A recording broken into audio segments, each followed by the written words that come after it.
Really appreciate everyone coming out for this panel discussion on Wi-Fi and LTE comparison.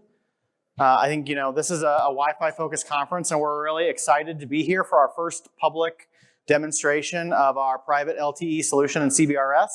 So thank you all. And this is really a kickoff of the discussion for us on CBRS and private LTE. So the panel discussion is going to really kickstart a community effort for us.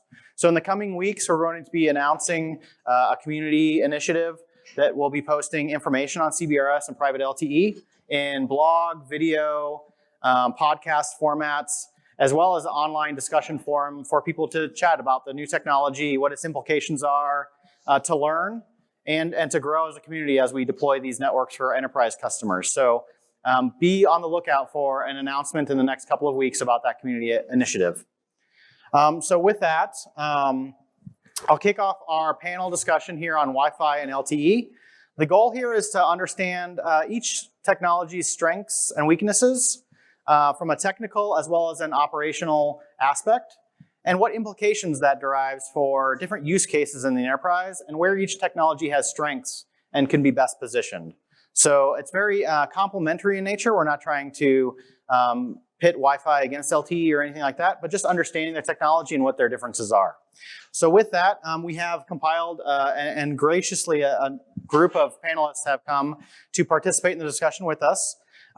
Very quickly, where is the microphone? Up here. Have you turn it on, and I'll have you do brief introductions of yourselves, maybe 10 or 15 seconds on who you are, what your background is, and what your experience is. My name is Sam Clements. I'm an engineering director out of the Office of the CTO for Mobility at Presidio. We're a nationwide VAR here in the States.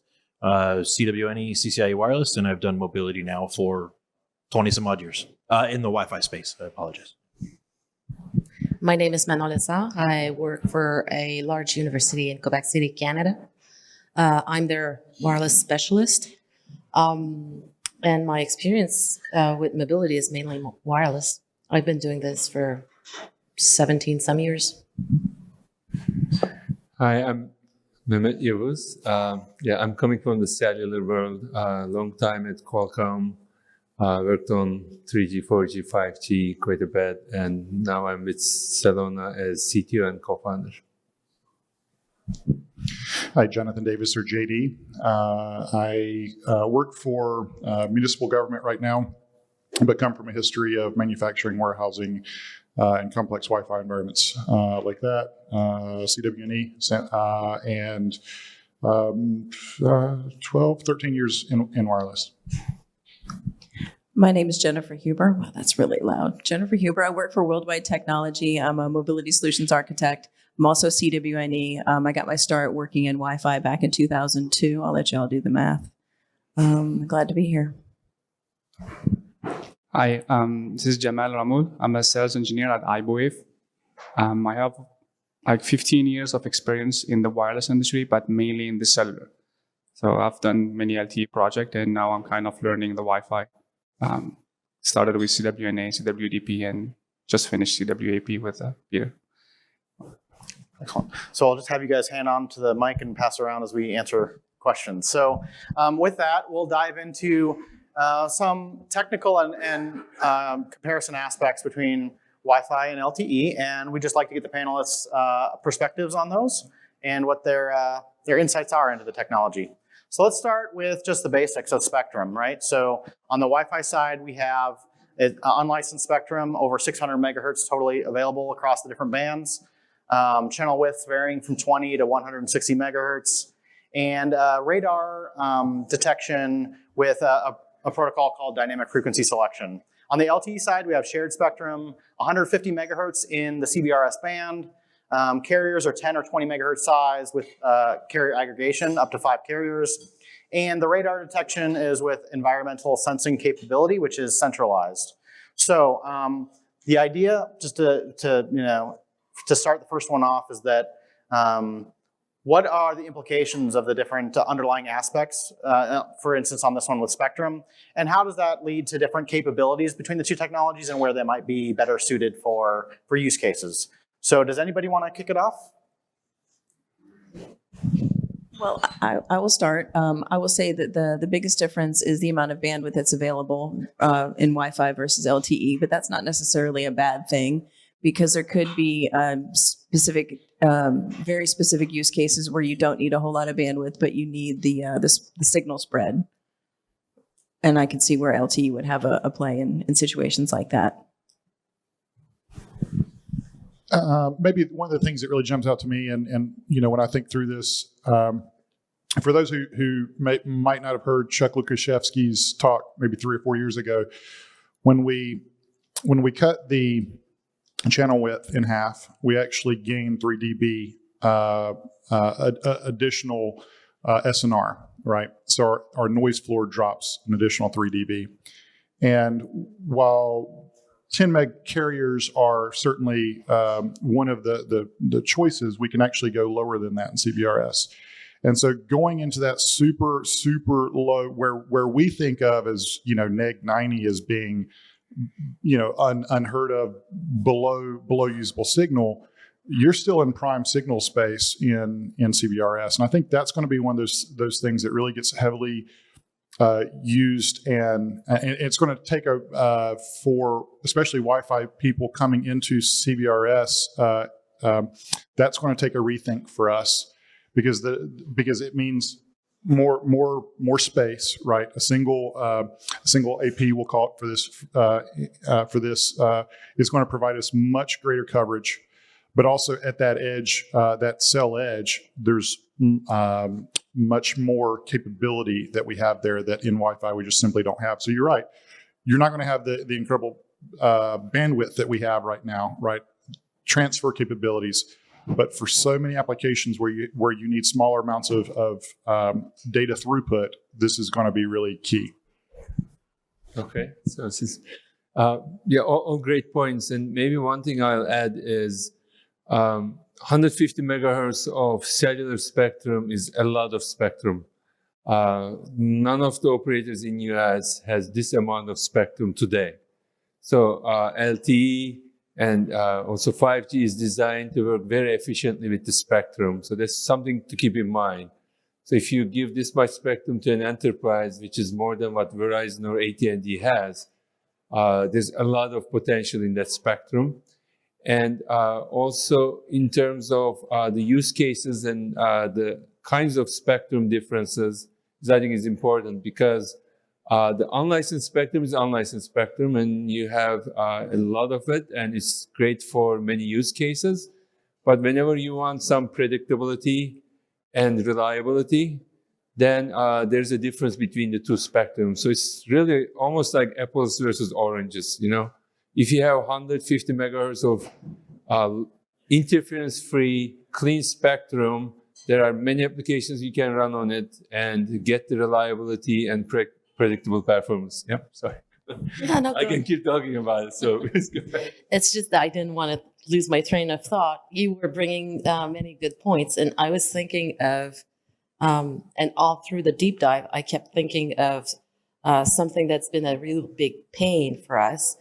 We have a really woody campus, and we have underground tunnels. And I was thinking of all the applications of the possible LTE, and voice has always been a pain for us on Wi-Fi. And I'm thinking that within the confines of Wi-Fi, we're still struggling.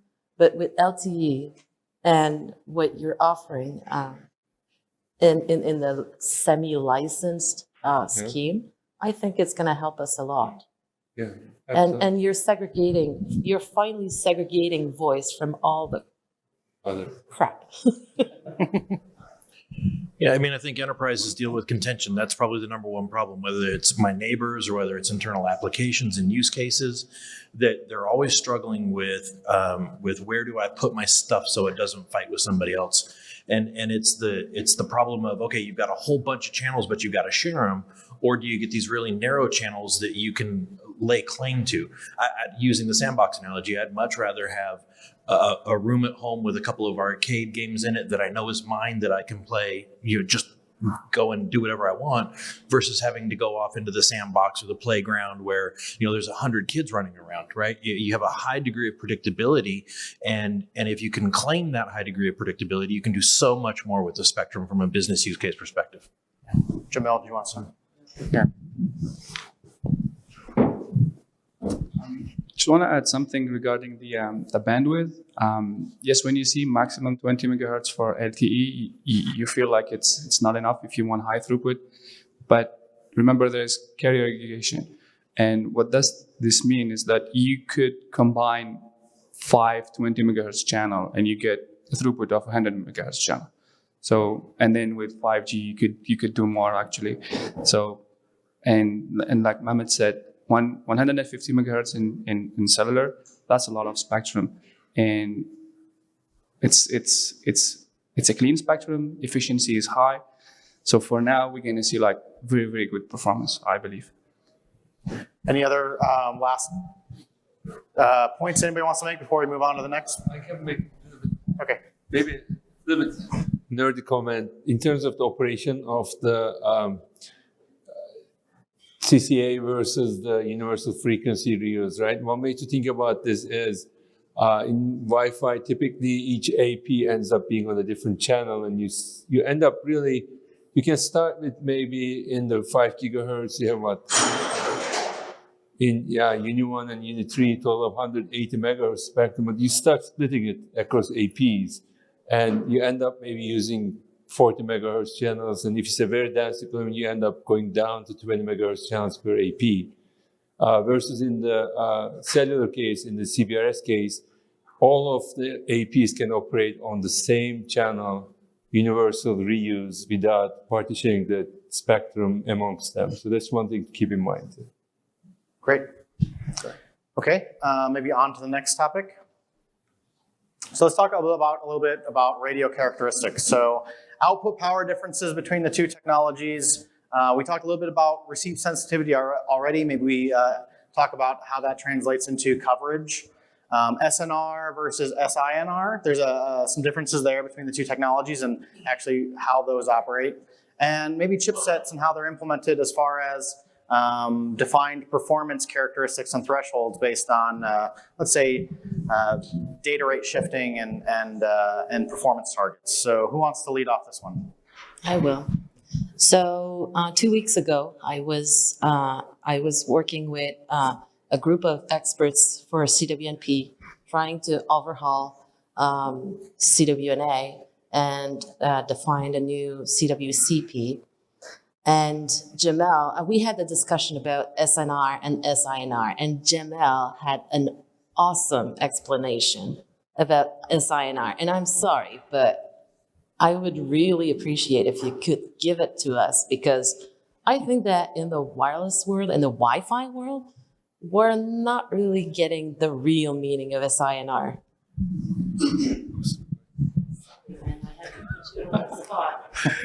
Okay. Yeah, good point. Basically, if you go to the basic math, SNR is just your signal versus your noise. And your noise is pretty much wideband. You can't do anything about it. It's just noise. When you go to SINR, you're calculating your noise plus interference. So you may argue, yeah, interference is noise. No, it's not noise, because it's like saying energy detection is noise and then carrier sense is noise. No, it's not the case. So interference is something you can do, you could mitigate, you could do something about it. You could reduce power, you could change channel, you could remove it completely. That's the interference. And the big difference is that the SINR could be different from a resource block to another. Why? Because somebody might be using a resource block on the same channel from another server or another E node B. So you use another resource block with less interference. And it's not like channel wide, it's by resource block basically. And one more thing is that when you combine all the interference, so the more interference you get, like the more interferer, the more other people transmitting in the same channel, your interference will increase by composite power. So if you have two other interferer, the signal level of this interferer will be actually 3 dB higher. Then another one is 4.7, then another one is 6 dB higher. So the more interference source, the more your interference will get higher. So this make it really different in terms of calculation versus just the SNR, which is your noise floor. The noise floor could get high or low. It's gonna stay your noise floor.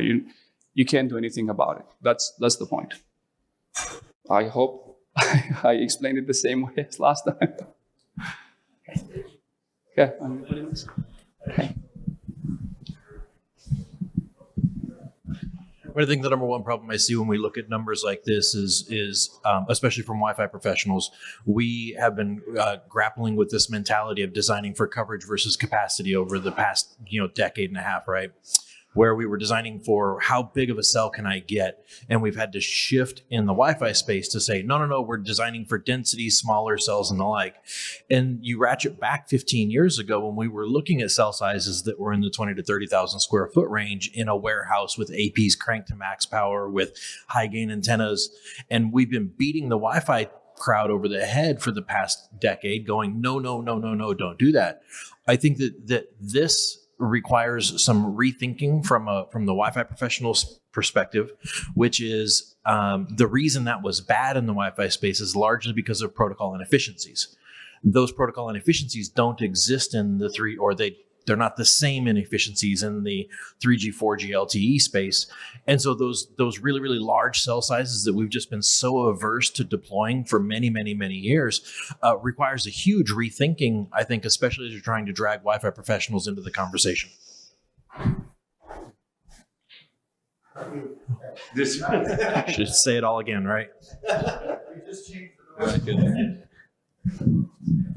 Yeah, maybe just to add to that SINR versus SNR discussion, one way maybe to think about is also in the Wi-Fi case, when either AP or the station or device transmits, everything else is silenced, right? That device grabs the medium and transmits, and the only thing it's fighting against is the noise floor, like the thermal noise floor at the receiver. In the cellular case, simultaneously multiple APs or simultaneously multiple devices are transmitting. So their signal is now competing with the interference from all other devices plus the thermal noise. So it is the I is the interference, N is the thermal noise component. Now, what happens is in the cellular, you end up operating at maybe lower values of the SINR, but you have more spectrum, more opportunities. And if you do the math, I mean, this goes to the Shannon's theorem and how that log curve occurs, you end up showing that as a network, you get better capacity that way. Because you're not unnecessarily silencing everyone. Everyone, every time transmitting is getting some part of the capacity. And also you get some predictability. So it's not like you don't know when you'll get an opportunity to transmit next. Right? In the Wi-Fi, when you get the opportunity, you can get very high throughput, but if the medium is congested, now everyone is trying to grab the medium, and you don't know when will be the next opportunity for you to get the medium.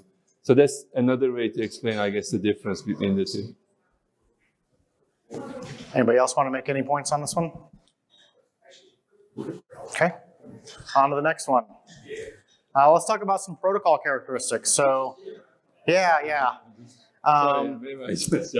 so distributed contention in Wi-Fi, centrally coordinated transmissions in LTE. Hidden node issues can be prevalent in Wi-Fi depending on the environment and whether or not RTS, CTS is used versus LTE where it's scheduled, so it kind of prevents those hidden node issues. Some OFDMA, getting really technical on the PHY layer. OFDMA is frame-based in Wi-Fi, so you're scheduling multiple users in the frequency domain only versus OFDMA and LTE, you're scheduling in both the frequency and time domains. So there's a little bit more user packing that can happen in there. And then clients are assigned an RU for the entire frame duration in Wi-Fi. So since it doesn't have that time domain element, you might have to pad some of those subcarriers or those resource units if all the client transmissions don't require the same amount of time versus assigning tones to OFDMA and LTE to clients, and you can pack those clients in there a little bit tighter with less padding. So who wants to kick off this one?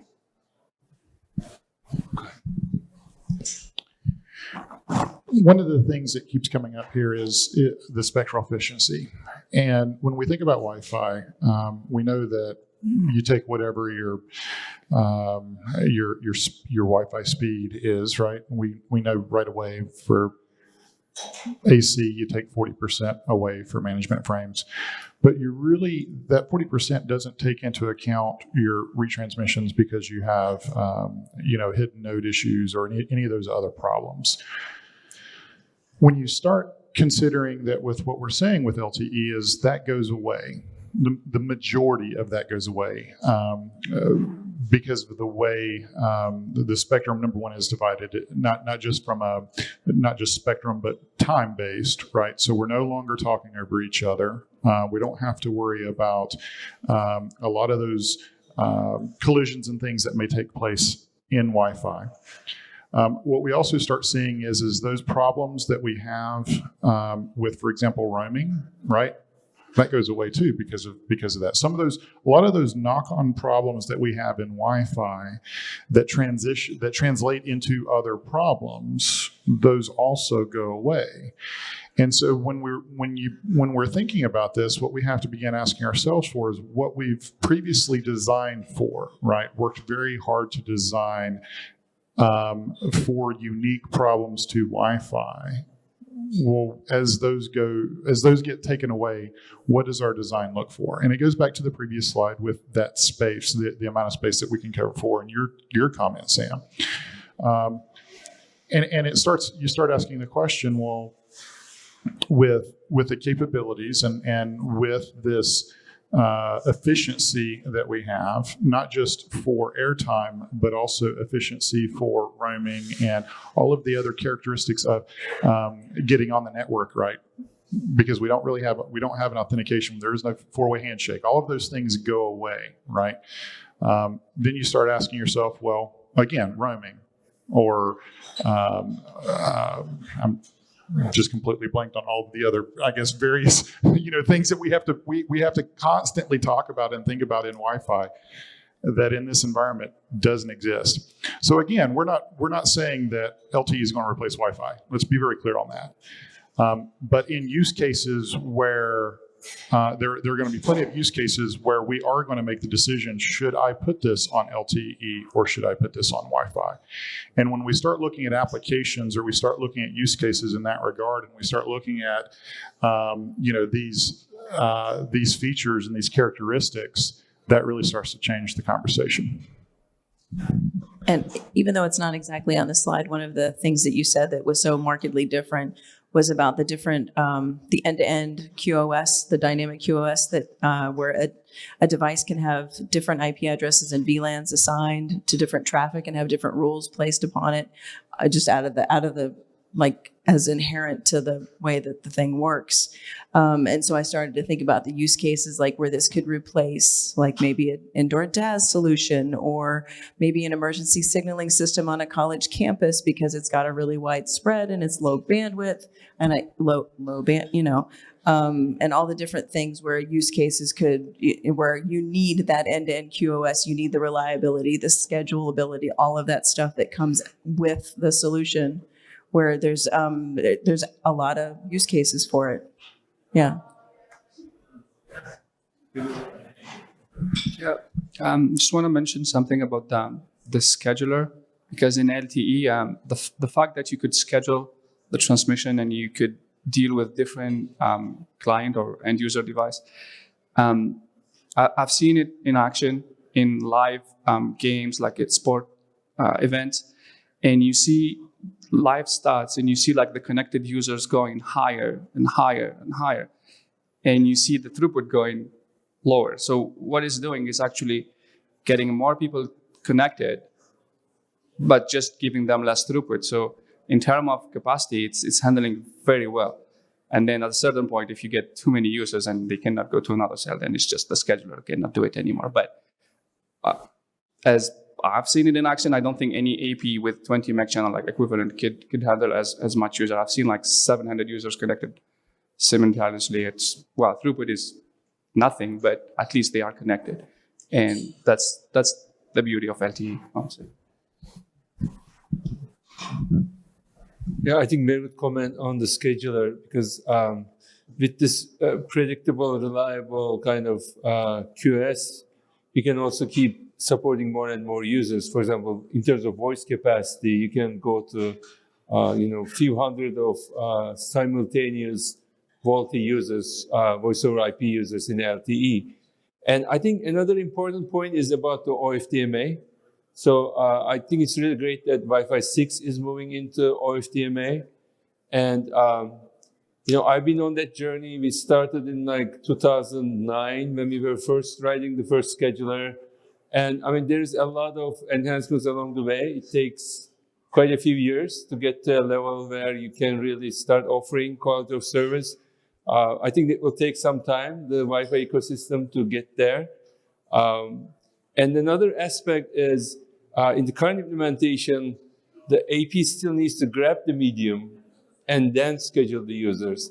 But until the next opportunity to grab the medium, there's no guarantee of service for all the users that the AP is serving. So I think that will be another enhancement down the road, potentially in terms of maybe coordinating the APs to work together simultaneously to kind of break that wall.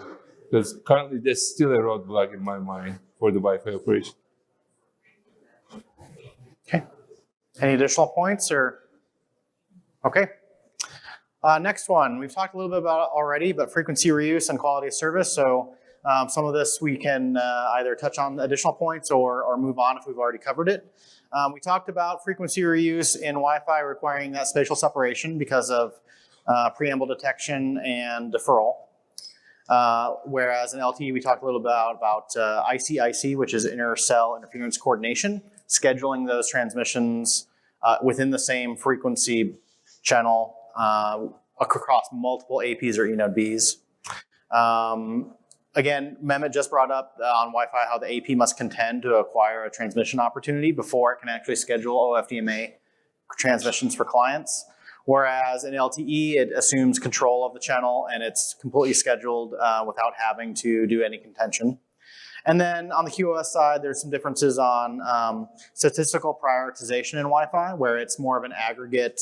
In aggregate, we're going to give general priority to classes of traffic, but nothing is guaranteed within that class even. Yeah. So you might notice this, with large amounts of voice, high density of voice clients.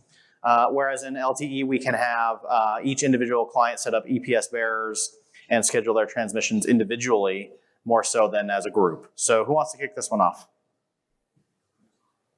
Did we cover it? Do we want to cover anything else? Just to add about the SINR topic, actually the Intercell Interference Coordination plays a lot into handling what is a good, let's say, resource block to transmit on it or not. So it's managing between the other cells or between the other eNode Bs what chunk of spectrum to use. And it's kind of coordinating the effort of reducing the interference. And this is included in the SINR calculation. So even if you have a lot of transmitters, the fact that they are coordinating, then it's kind of helping transmitting all together and dividing the spectrum, whatever is needed. And then if not, then they're just going to transmit and get lower throughput. That's it. Okay. You mentioned these points, but as I honestly personal experience, right, as I moved from Qualcomm to Ruckus and understanding the Wi-Fi details more, one thing that really occurred to me is when the system is not really loaded, you can really get to very high data rates with Wi-Fi. But then when you look at the other extreme of the venues or dense deployment environments, what you really end up doing is a lot of frequency planning, right? And then you can have maybe 8 different channels. And then each AP, when you really need the capacity, you end up using a small bandwidth per AP. And that's when it starts hurting you in terms of the operation of Wi-Fi, in terms of that requirement of during the channel, grabbing the channel or listen before talk or CCA type operation. So that's kind of the two extremes in my mind. It is not loaded, you can get really great peak rates, but as the system gets denser and loaded, it becomes harder and harder. Okay. On to the next. Oh, you want to? I was going to say, this absolutely is one of the biggest problems I had when I started learning about license frequency use, is that we in the Wi-Fi space have dealt with contention-based medium for our lives. And the first time somebody said, no, you can have multiple radios in a room, you could have 10 of them in a room if you want, I about fell over. I'm like, how do you do that? Because it's been beaten our head, yeah, it feels wrong. Yeah. And so these design principles that we have as Wi-Fi professionals, we're at WLPC, right? Wireless networking. Practically none of those mean anything, largely in part because of frequency reuse capabilities and scheduler and protocol and negotiation, all that fun stuff. So it's one of those things that as Wi-Fi professionals, we need to unlearn those behaviors if we're going to survive in this conversation where we have to be dealing with CBRS. Yeah. Okay, on to the next one. Let's talk a little bit about mobility and roaming. So in Wi-Fi, roaming is controlled by the client. In LTE, the handover is controlled and coordinated by the infrastructure. In Wi-Fi, we have roaming coordination defined, but not necessarily well supported with some of these amendments like 802.11k, R, and V, and the handover coordination that's very well standardized in LTE, that communication between infrastructure and clients. Roaming oftentimes in Wi-Fi is dependent on the client's implementation and their algorithms, what the quality of those drivers are. Whereas in LTE, mobility management is based on standardized metrics and thresholds that I have a couple up there, like receive power, SINR, RSRQ. And then just speed of handover. LTE can achieve very high speed handover and much more so than Wi-Fi. So some of these topics on mobility and roaming, let's dig into. Who wants to lead that one off? I'm tempted to add to the handover controlled by infrastructure. Finally, finally, we get some say in the decision. That's not just vain hopes and a trial and error. And the high-speed mobility handover is super interesting because, I mean, I don't know about you guys, but on my campus, I have a lot of security personnel. They're running around with phones that cost us a fortune. And I with eSIMs and this system, I see it where we could do something. I just want to test 700 kilometers per hour mobility handoff. Fun one on that one. Jamel sent me a video. It's a fighter jet that they tested. Nice. Look on it. So, yeah, it is. Okay, so everyone awake now? Yeah, they're on the left side in Wi-Fi, that 802.11 KRV, or RKV as we call it. What we all know is those protocols have been around for a while, and we can probably count on one hand the number of devices that actually have those well implemented, maybe even one finger. Maybe, right? The reality is that in Wi-Fi, and I won't bash the Wi-Fi Alliance right now, but I hate that. No. The reality is that our standards bodies leave a whole lot to be up to the manufacturer, and the manufacturer, and in many cases, are make business decisions, not technical decisions, right? So what we end up in, especially in these areas where we're talking about mobility and roaming, we end up with devices that either don't support those standards or support those standards in half-baked fashion that might actually get worse as the driver, is incremented upon. And But when we look at LTE, the devices that we're going to be testing against, right, the devices that are going to go into this are the same devices that manufacturers want to sell to Verizon and AT&T and carrier du jour. And those carriers have something that we don't have, and that's they have the ability to say no. They have the ability to say, you're not putting that on my network. And so it absolutely has to function the way the standard says it has to function. There's none of these 16 different optional things that may or may not work based on, you know, which combination you happen to have. That's the reason you have that high-speed handover, right? Well, one of the reasons. It's also that make before break mentality. There's a lot that's built here because it had to be built here, and it was never built that way for Wi-Fi. So you mentioned the security personnel driving around, you know, on golf carts or whatever at campus. I think about, 1.2 million square foot warehouse. It's got people in forklifts or tow motors, whatever you want to call them, that, you know, go by as you're walking with your, you know, doing your survey. They go by fast enough that you're going, I'm just glad I didn't get hit by that, right? They're moving and they're coming around corners and hopping between access points so fast that, in one situation I was in 6 or 7 years ago, we actually had to have them reduce the speed of the forklifts because there was simply no way we could run fast enough at that speed. And by dropping their speed of their forklifts down 2 miles an hour, suddenly all the clients were able to stay on and run, right? Which, when you think about, I mean, it's the tail wagging the dog. Right? I mean, that's where we're at now. So there are a lot of situations where whether or not the Wi-Fi Alliance is doing its job or not, our clients certainly don't hold up their end of the bargain. And that's a problem that we no longer face in a CBRS world. Regarding the speed, you could check on YouTube. There's a video from Ericsson. They tested with a jet fighter, and it actually was working on 700 kilometers per hour. We could read it maybe later or something. Regarding the mobility, it's really cool to have something where you could control how the client or the UE behave in terms of where to change server. So you could control it by RSRP, which is signal level, by SINR, or by RSRQ. It's like saying, if my channel is loaded or the quality degrade, please move to another cell. That's cool, but we said a lot of good thing about LTE, but it's also not cool for one use case, if you're not moving.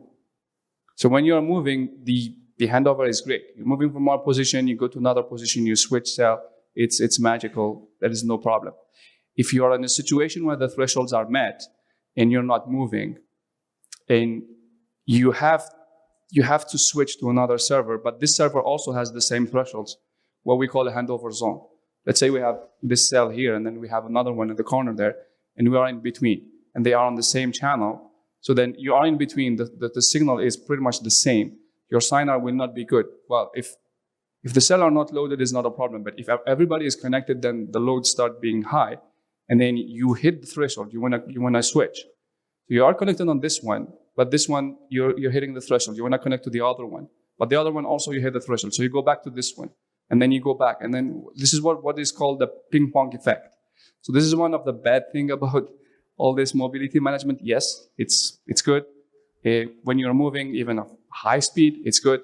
But when you're standing still in what we call a handover zone, it's not good. This is why a good design will take that in consideration.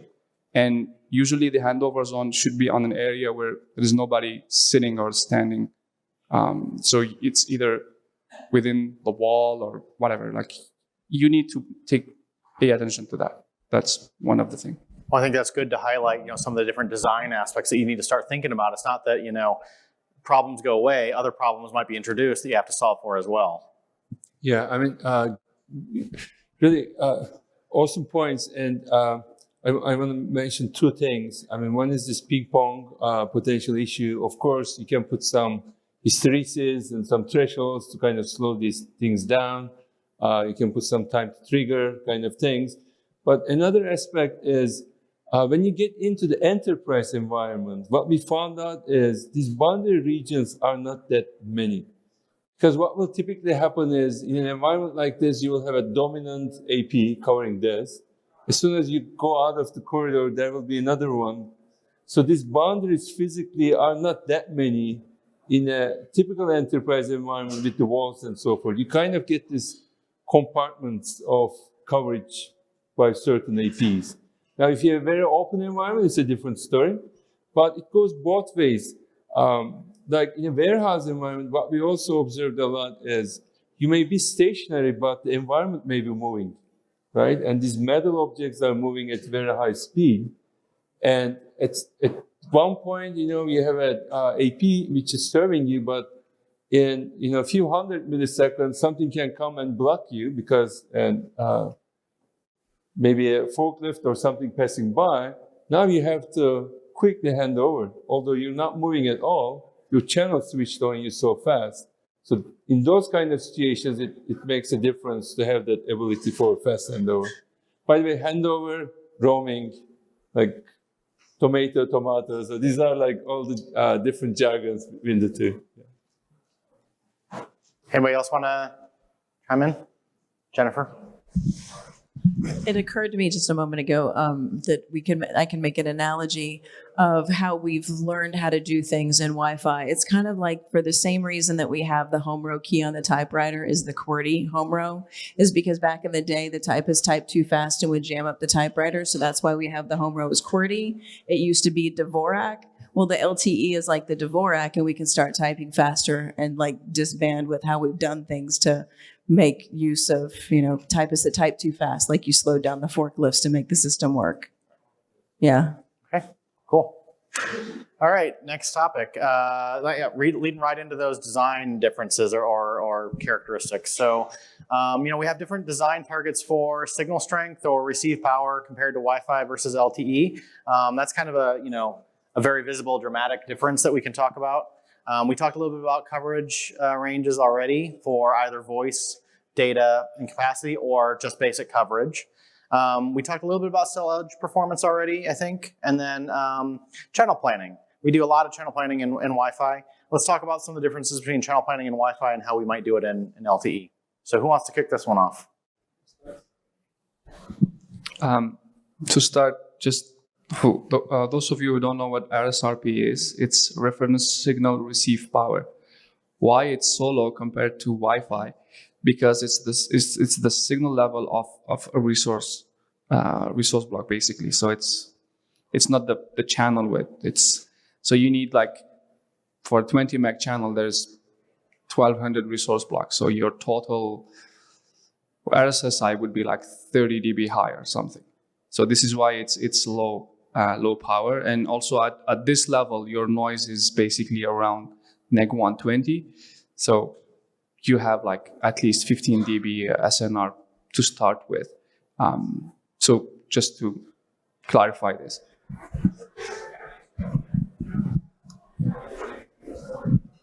May I ask you a question that has to do with the practical application that we saw doing the test, doing the lab test, during the deep dive?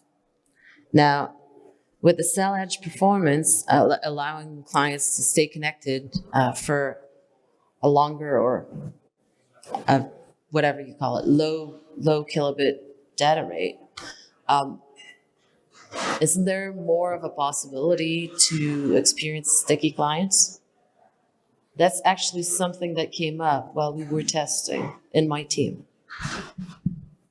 I mean, sticky in the sense that we just talked about the fast handover, right? How fast the handover is. So I think if you're on the same channel, if two APs are working on the same channel, and as you move from one to another, as soon as the other, the next AP, the target AP, as they call it in LTE, becomes stronger, the device quickly can hand over. That's very fast. Now, if they're on different channels, now it's interesting, right?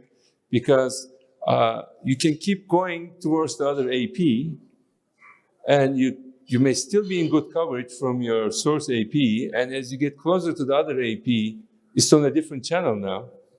So you don't have that, because since they're on different channels, your signal to the SINR doesn't change very fast. So you can go all the way close to the other AP, then can do the handover. So it's kind of a different behavior, and that affects the planning aspect. And then you have the intra-frequency handover versus inter-frequency handover. And then the UE needs to monitor the other channels to see which target AP is the best AP at a given point. But this also gives you some flexibility because you have a larger kind of buffer zone, because you can go further and further closer to the other AP.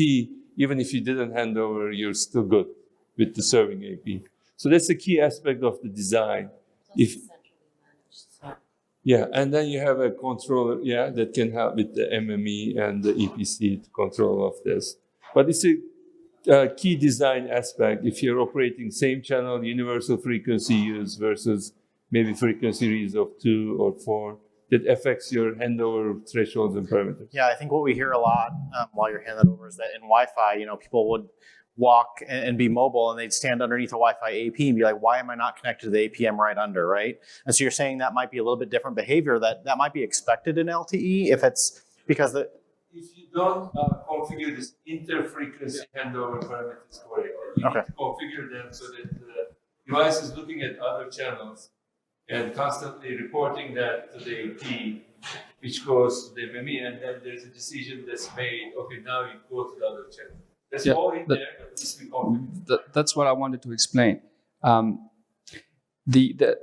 Since the handover, or if you call it roaming, is controlled by the infrastructure, there are thresholds set to look for another server or another AP or another inode, call it whatever you want. And if my threshold by default is receive signal level, by default the manufacturer usually it's minimum whatever, neg 107, I think. So if you're not getting to this signal level, the UE or the device will never look to change. It will stick, right?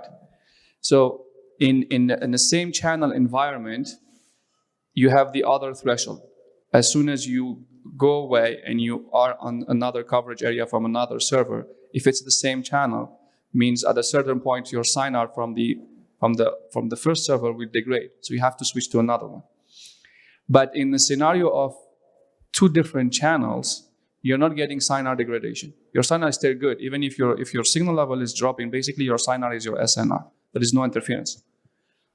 In this case, you would need to make this what we call RX-LEV-min, or minimum receive level, where you decide to switch. You need to tighten it. You need to, instead of making it neg 107, you make it neg 100 or neg 95 or neg 90. So you define your boundaries of your inode B server, and you say, okay, after this point, I'm expecting this signal level. If you get to this area, please look for the other one, even if it's another channel. And then you could define priority. You look for this channel first or this channel first. Well, technically in enterprise environment, you set them at the same priority. But in the cellular world, you could define different priorities. Like this channel is 20 meg. I would prefer this as priority. This is 10 meg. This is second priority. This is 5 megahertz. This is the lowest priority. So check for this one first and this one first. So yes, you end up with kind of sticky client situation, but it is because it was not set up properly. Okay. Anyone else want to chime in on anything design? Okay. We talked a bit about density and congestion. So we maybe about density handling as far as number of clients that can be connected to a radio. Latency, maybe something that we want to touch on in high density environments. How the protocols each handle latency and what that looks like. Management and control overhead, we haven't really talked about or touched on yet. It kind of increases in Wi-Fi with more SSIDs, or depending on a lot of those nerd knobs we have for data rate controls, or whether or not we have clients associated, or if they're probing a lot. And then different metrics that we use to measure channel quality, like channel utilization of Wi-Fi or RSRQ and LTE. Anyone want to chime in on any of those topics? Yeah, just to continue on the same subject, you could also instruct the device to look for another server with RSRQ. Means even if your signal is good, your SINR is good, but the cell is starting being loaded, please check another set that might not be loaded. So RSRQ also is a good one to do a load balancing, basically, without having to meet the threshold of signal and interference.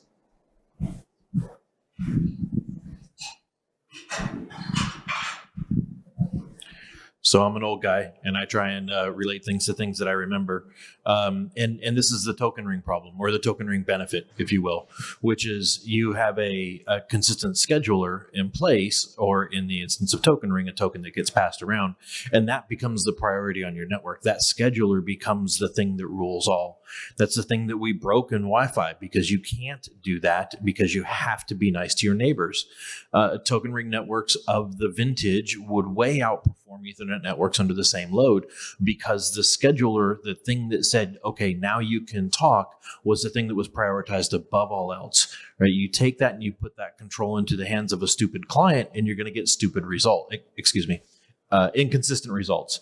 When you put that in the hands of something that knows better than the client, that predictability is worth its weight in gold.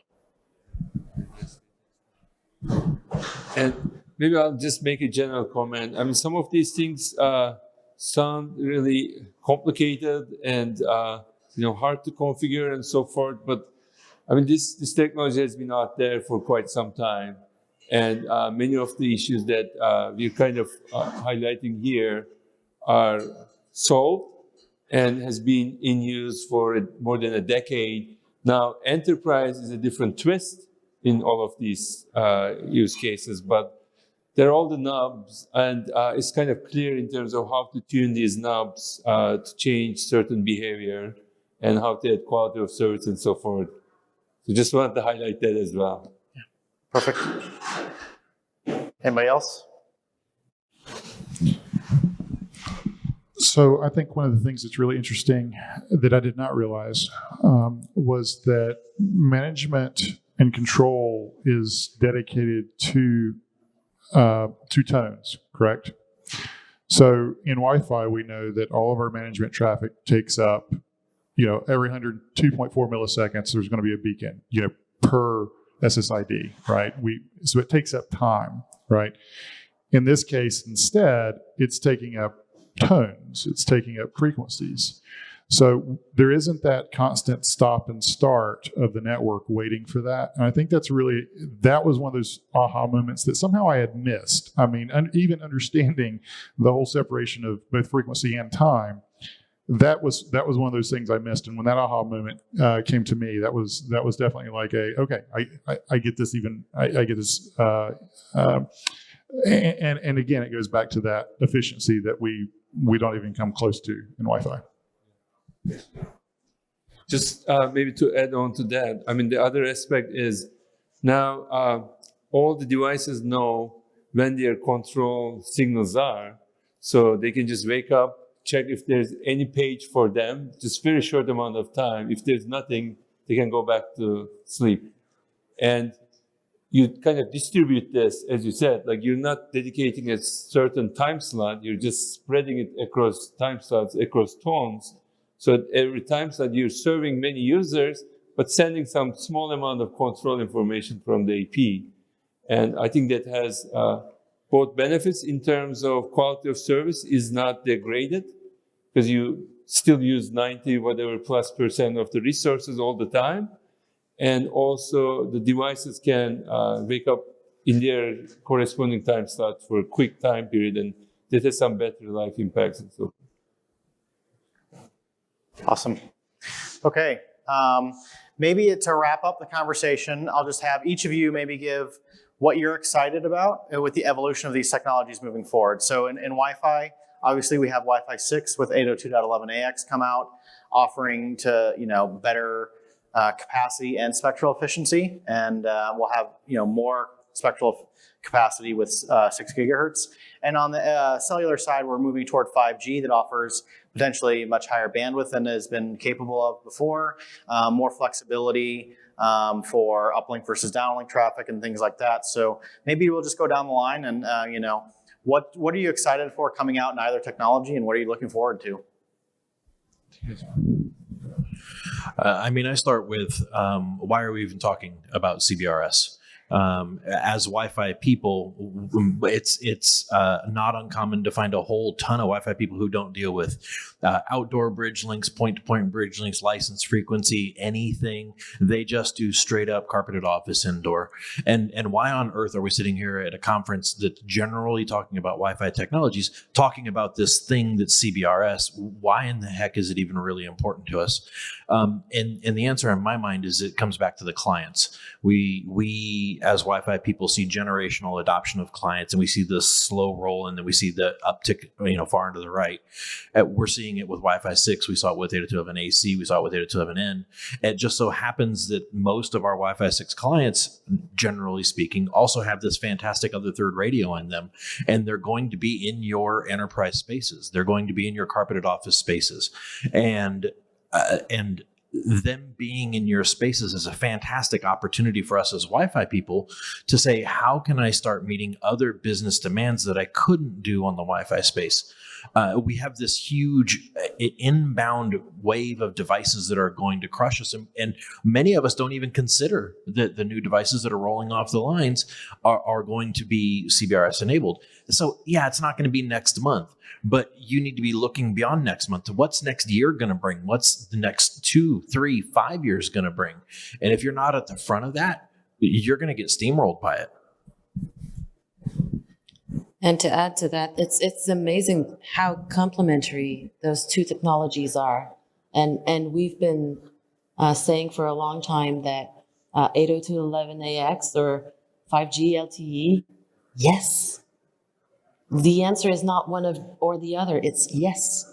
And I strongly believe that after the deep dive that we had the chance to attend, that for the Wi-Fi professional, this is a complementary technology. It's going to push our understanding of Wi-Fi and wireless in general further, and maybe even make it better. So that's awesome. And the only thing that we didn't touch on so far, and you know what's coming, right? I'm gonna tell you. CBRS in Canada. Yeah. So I can't wait to see what's available in other countries, because you guys in the US are very lucky to have that much spectrum for CBRS, and you get to experience the benefits first. So unfortunately, but I think there's some things happening already. Some documents for comment is already published. I can share some of that with you. I think the regulator in Canada is looking at this very seriously, but it may take a few years. I don't know, unfortunately. So you get to solve all the bugs, and then you're exactly. Yeah, that's one way to look at it. So really, we talked a lot about some of the benefits of LTE, and that will get even more, right? Even higher benefits with 5G. But if you look at this graph, I think this is kind of informative. They're all going in the same direction, right? I think that's kind of exciting. Like all these things that we're talking about, OFDMA and other things, are slowly finding its way to Wi-Fi. And in my mind, to be honest, I think LTE and 5G has a lot to learn from Wi-Fi as well. And especially when you bring this technology to an enterprise kind of environment, there are a lot of great things that the Wi-Fi ecosystem has done over the years. And the real exciting part is how do you take this great technology with maybe Phi, Mac layer capabilities and fit it to the right enterprise architecture so that all these great applications, great things that we are excited about really happen, right? And that's the part that excites me the most. So. And your solution makes it fairly easy, and easy is the best word that comes to mind, to affordable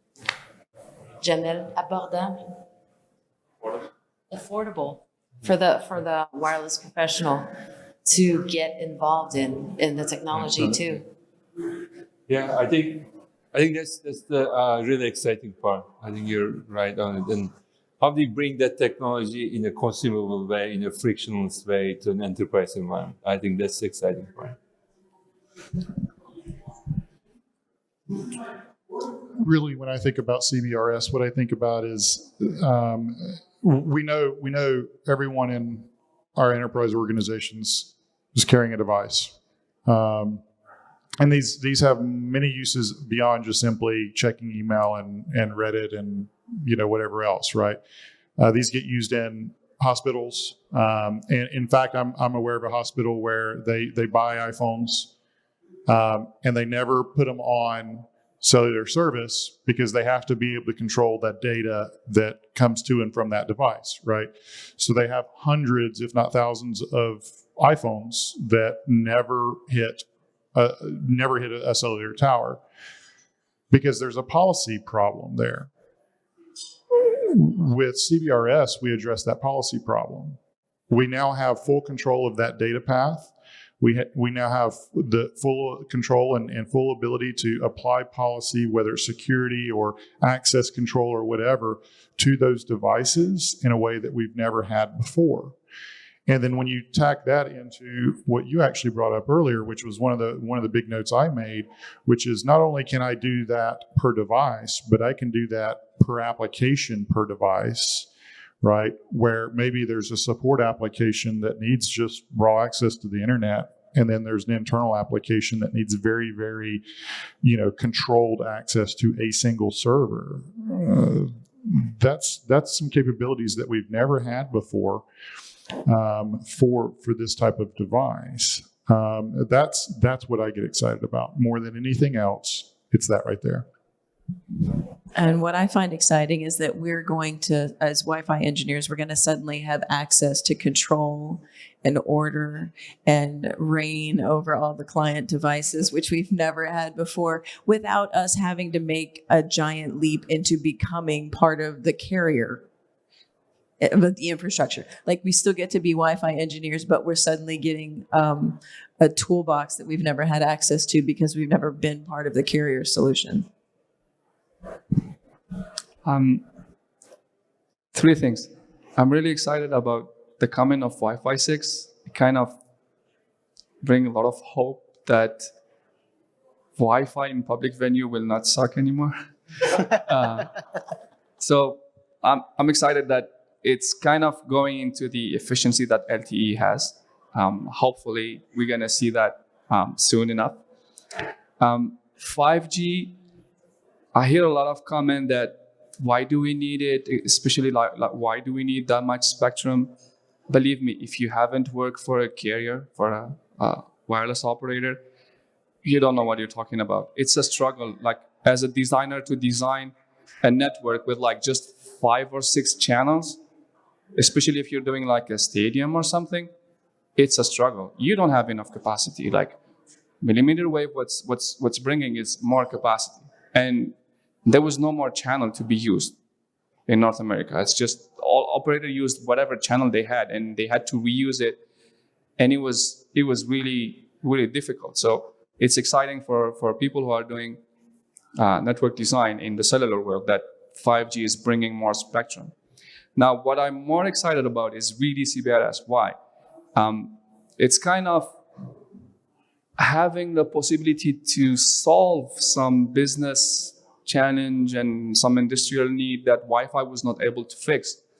And then you could use LTE without having to rely on a carrier. The carrier, they have a lot on their plate already, right?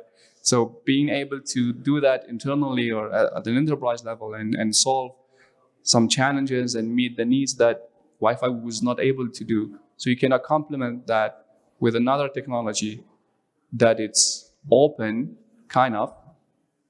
It's really exciting. That's all I have. Great. Well, I want to thank all of the panelists for joining us and providing your opinions and perspectives on these technologies. And I want to thank everybody out there for watching on the video feed as well as live in the room here. I appreciate it. And thank you. And don't forget, we have the Celona community spinning up in the next couple of weeks. So if you're looking to learn more about CBRS or private LTE and 5G, we're looking to grow that community for open discussion and training content for everyone. So hopefully we can bring that to you and we can have good participation as well, and we'd love to have you. So thank you and have a good evening, everybody.